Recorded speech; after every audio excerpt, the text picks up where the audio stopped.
Hello and thanks for joining School of the American Rifle. Today we're going to do a bolt carrier physical. This is a Knights Armament Sandcutter. The owner sent it in just to get the carrier key replaced. So the owner sent a new carrier key. We're going to gauge that out. And two new OCS, OCKS. These are optimized carrier key screws. These are sold by Ned Christensen of Michigans. These are the best screws you can get. Very strong. All right, so the first thing I'm going to do is I'm going to, of course, gauge the part that the customer provided. Make sure that it doesn't take my no-go, and make sure that it takes the go, and it does. It appears to be of good quality. Looking at the outside, the inside is chrome lined. Let's see if I can get focused. The bevel on it is nice and sharp with no dings. Now let's go ahead and get started with what I'm going to call quick physical. Let's get that gauge out of the way because we don't need that. We don't have a bolt. Not sure why I put that there. All right, so let's go ahead and do our 3-bore check. First, we're going to do the bolt shoulder or support run. So first green gauge, it accepts it. Second green gauge accepts it. We're into the yellow, and I did not mean to drop that hard like that. So we're into the first yellow. It won't go on to the second yellow. So a little bit loose tolerance for the bolt shoulder. Nothing to be overly concerned about. Gas ring run takes the first green, takes the second green, and it will not go onto the yellow. So we have a gas efficient gas ring run. Next, we're going to measure the bolt tail seal area. So let's get our first green gauge, drop it, and we're good. And if you notice, this is a new panel that I don't think we've used this yet in the video. One of the students is good with working with plastics and Delrin, and he made one of these up for me. I think it looks better than the old one that I had. All right, this one takes a yellow for the bolt tail run. Let's see if it takes the red. It does not. So we have a slightly inefficient bolt tail run. We have an efficient gas ring run, and we have a little bit of a loose bolt support shoulder run. Let's see what the original carrier key did. Undersized. Let's look at the front, and if we look at the front, we can see why. I don't think it came from Knights like this. What we have here is a typical carrier key impact. Usually this happens when it's dropped on a hard surface. And this is one of the reasons that the carrier key is removable. So if something like this happens, it's not part of the carrier, and you can replace it and get the carrier back into service. There are carriers on the market that have a one-piece carrier key built into it, and if you damage those, the whole entire assembly is done. One of the weak points of the AR-15 bolt carrier is the manner in which people install the carrier key. The screws, the torque value they use, whether or not they seal it, the quality of the carrier key, the quality of the screws, the amount of force they use, and the type of fixture they use for staking, all of those things can make or break a bolt carrier and can mean the difference between a good one and a bad one. So the owner does want this replaced, and it looks like they have really good screws in here. So we're going to do a reverse torque test just to see if something was loose or broken for the sake of it. But we are going to replace this. You can see marks right here, so I'm thinking this was dropped at some point. I do not believe this came from Knights Armament like this. So let's go ahead and go over to the vise. Oh, but real quick, I'm forgetting. Let's measure the length of the carrier. No point in putting work into something if there's something severely wrong with it. And overall, we're getting good measurements.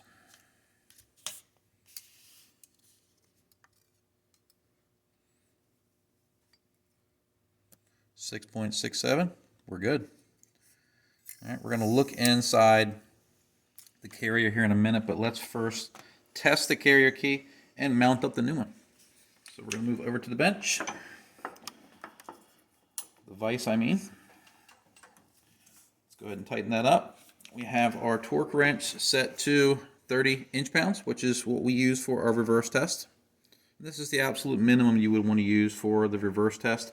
If you go more than that, you're actually possibly getting into what I refer to as a destructive reverse test. So you could possibly be loosening something that might be installed right. So let's get this in here. First one passes. Second one passes. Let's go ahead and see what this thing can do. Let's bump it up to 40.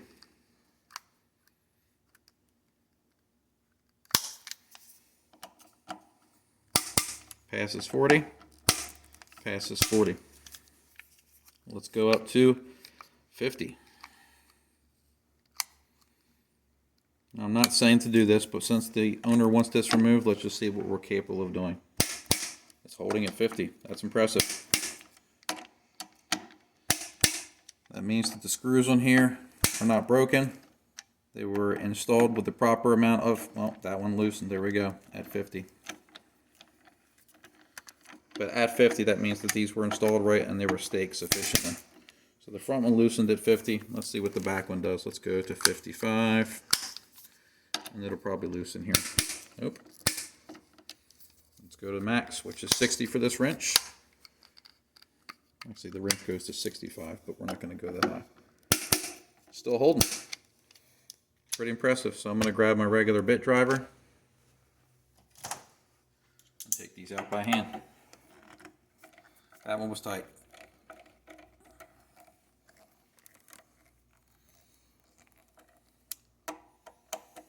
Now as this is coming up, I can see the carrier key sealant. Nice armament. It's one of the few companies who does take the effort to seal things. Most people assume this is just thread locker, but if you look closely at the bottom of the carrier key, you can see the sealant on there. It's pink in color, and most people mistake it for red Loctite. We can see right here that we did have some gas leakage. Not significant amounts, but we did have some gas leakage. Alright, so let's clean this a little bit. And let's get our new carrier key prepared. We are going to install the new carrier key on this video. I have an older video that I did before I was having my wife help me with these videos. And it was rather shaky. I had a head-mounted camera, and might as well make this a little better. So I'm just going to degrease this. I'm using a little bit of denatured alcohol. You could use acetone, all types of things. Alright, let's move this out of the way. Move our carrier key out of the way, the old one, and let's prep our new carrier key. So the first thing that I like to do is get a stone. I'm using a 400 grit on one side, 1000 on the opposite. The 400 is what I use, and this is just a rather inexpensive stone. You can get these off of Amazon. I used to throw the old stones away, but one of the previous videos I actually had a bunch of people reach out to me and say, hey, you can actually true up stones instead of throwing them away. So I bought a diamond plate so I can actually fix these. So I appreciate the tips. I'm not the expert on all things, so when someone reaches out and teaches me something, I'm glad to be a student myself. So let's go ahead and rub this back and forth, and I'm going to show you why I do this. Sometimes it's not apparent when people see this done, but almost every carrier key is not true, and of course this one's almost perfect. Now if you look, you can see the high spots where it's more silver, and if you look really closely, I'm going to use my screwdriver, right in this area here, there's actually a high spot. So that means that if we had sealed this and not used any sealant, it's possible when we tighten the screw that gas could have leaked by this way and caused it to be a little bit inefficient. Now we can't true the base of the carrier where the carrier key seals because it's recessed into the carrier, and I can't do that with precision with the tooling that I have. So what we're going to do is at least fix one of the surfaces. So if this was an engine and the carrier was an engine block, we're resurfacing the heads here. So we're at least trying to make a 50% improvement. I'm going to just keep this moving so I don't create a groove in the stone. And we're pretty good here now. We have a little bit of a low spot there, but you don't need to go bonkers with this. So let me degrease this off camera.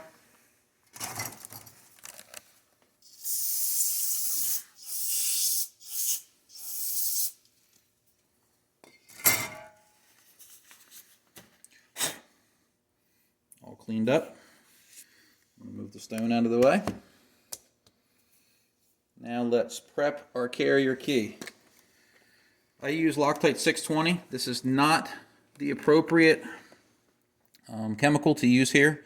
I use this because I use this for barrel bedding when it's suitable. It's a fantastic sleeving compound. This is not meant to be a gasket material. One thing that's readily available, if you want to use it as a gasket material, is Permatex Indian Head Gasket Shellac Compound. You can usually purchase this at any auto parts store. It works extremely well for this application. It looks like tar. And it's not very expensive. I think this stuff is under $10, and I'm making a mess with it right now. Let's see how easy it is to get off my fingers. Don't want to waste it.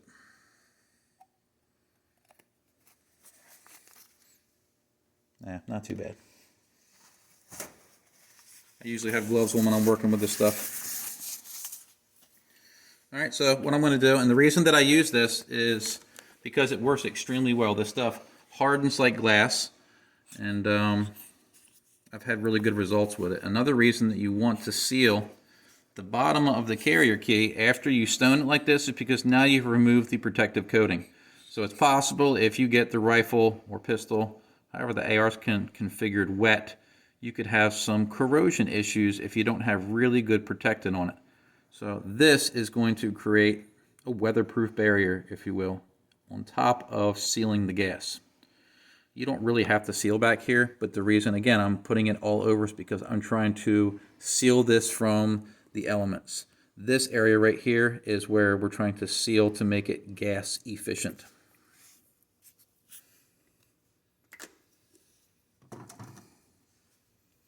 Next step, I'm going to get some lubricant. I'm going to come over to the right.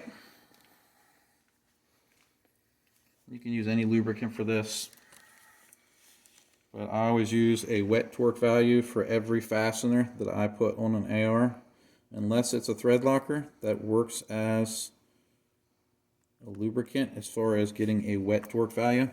For this, we're just putting a little bit on the shoulder and a little bit on the threads. Now I'm going to move this over to the vise here in a second. Let me set my torque wrench, or proper range, between 55 and 58 inch-pounds. And let's come over to the vise. So one thing you always want to do is check to make sure that you don't have to tap these screw holes. And I'm getting some resistance right now.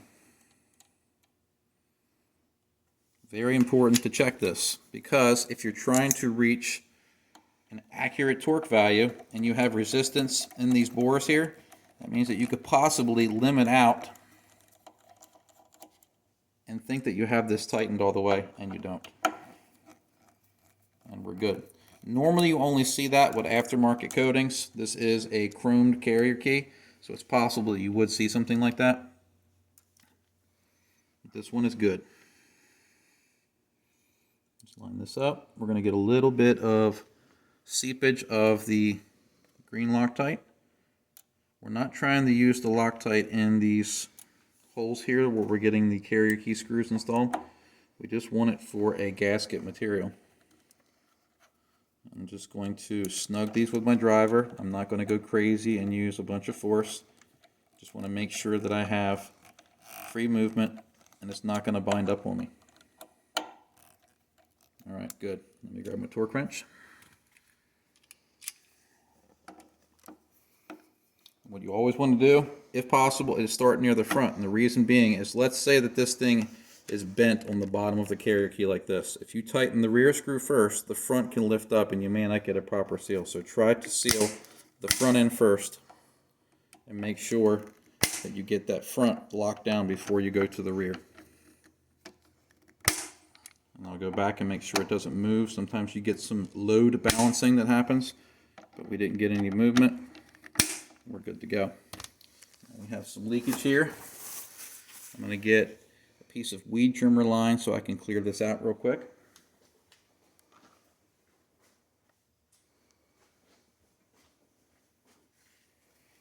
Take this out of the vise. Actually, I'll leave it in here so you can see, but the weed trimmer line is going to go into the carrier key, and I'm going to use this like a dipstick to clean any off that got into the bore, and you can see some of the green on the paper towel. A little bit more, see? We don't want that inside of the gas path.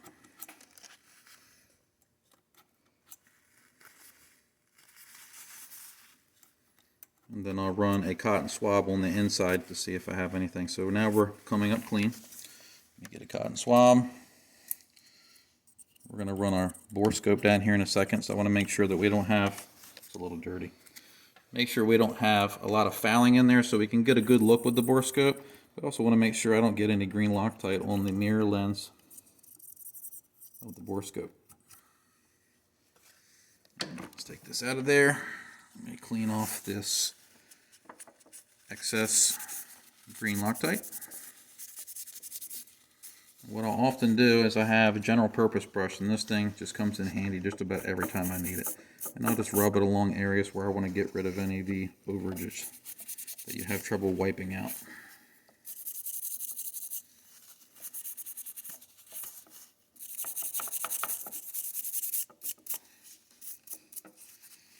Looking good.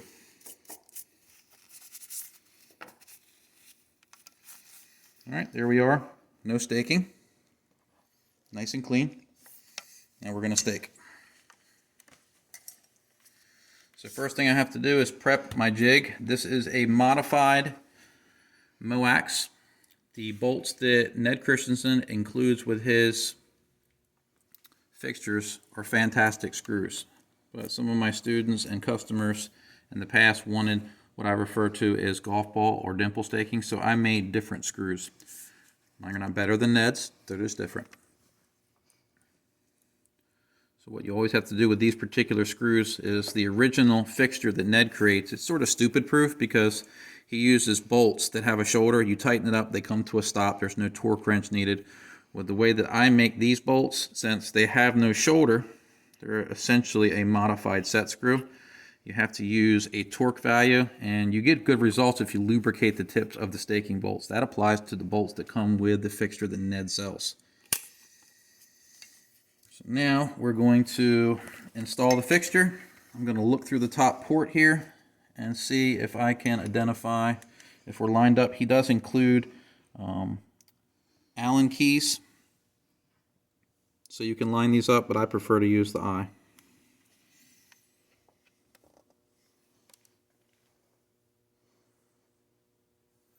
All right, pretty close to being lined up.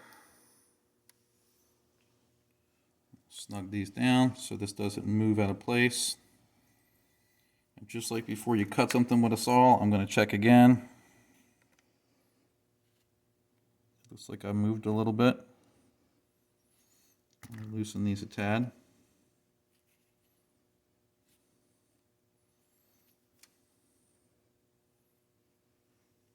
There we go.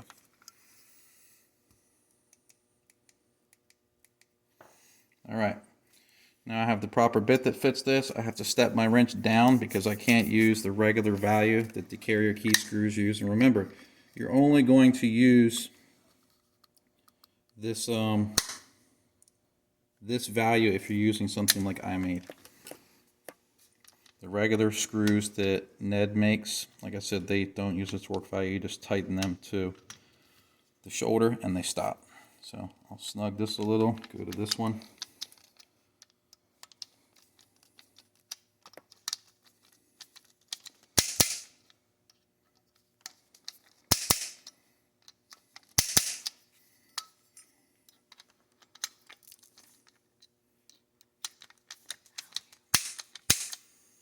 You set this to 50 inch-pounds for these modified screws.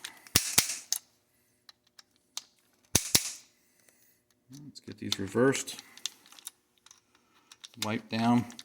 You never want to try to immediately shoot after you're using any kind of sealant for your carrier key, because depending on the sealant you use, it could take up to 24 hours to set. If you had to shoot this right away after working on it, then you can hit this with a propane or a MAP gas torch, and it will set or gel any of the gasket material you're using. There's our staking. Got a good bit of material moved right there.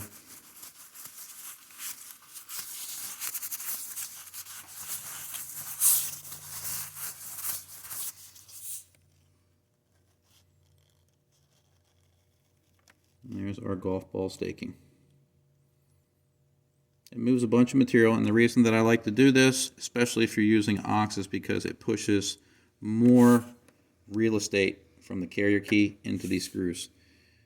Generally, you get better results using a staking fixture if the carrier key is made of a phosphate finish. If it's nitride, you can't displace as much material without the risk of breaking something off. And the same thing can apply to some other finishes like hard chrome. So my favorite carrier key finish is one that is chrome lined and one that is phosphate on the outside. So we have really good staking on this. I'm happy with the results. Let's take a look inside now with the bore camera and see what we detect. So let me turn the lens on. There we go. And in we go.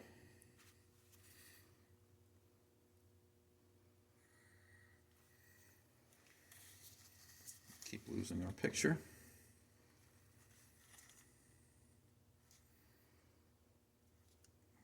Okay. All right, this is inside the carrier. And this is pretty impressive. This is really smooth. I know it's hard to get an image on here. I have a little bit of fouling right there. Let me try to change our focus a little bit. There we go. But this is an extremely smooth finish on this carrier. This is the gas ring run. We're getting back into the bolt tail run. Let me change the focus again. And we have a little bit of firing residue, but again, pretty smooth surface. A little bit of tooling marks there. On the other side, this looks great. We'll come back out. A little bit of tooling marks there. We'll run back into the gas ring run. Change my focus. Extremely smooth there. When you're looking with the borescope, sometimes it looks worse on camera than most people realize, but that's an extremely smooth surface. All right, last thing we're going to check is for carrier key alignment. I just changed the carrier key, so let's make sure that everything is straight. So in it goes inside of my test upper fixture. We're going to make sure this pops out, and straight through she goes.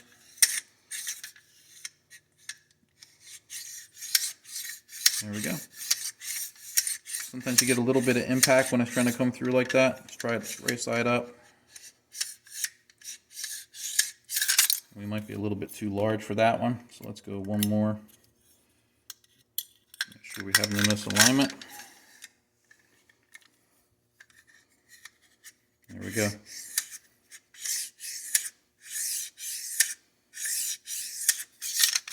So we look at it from the side, it looks level. Look at it from there, it looks level. Our staking looks good. Nice ornament carrier. I'm not going to say upgraded, but repaired. So I hope you found this video educational. Thanks for watching.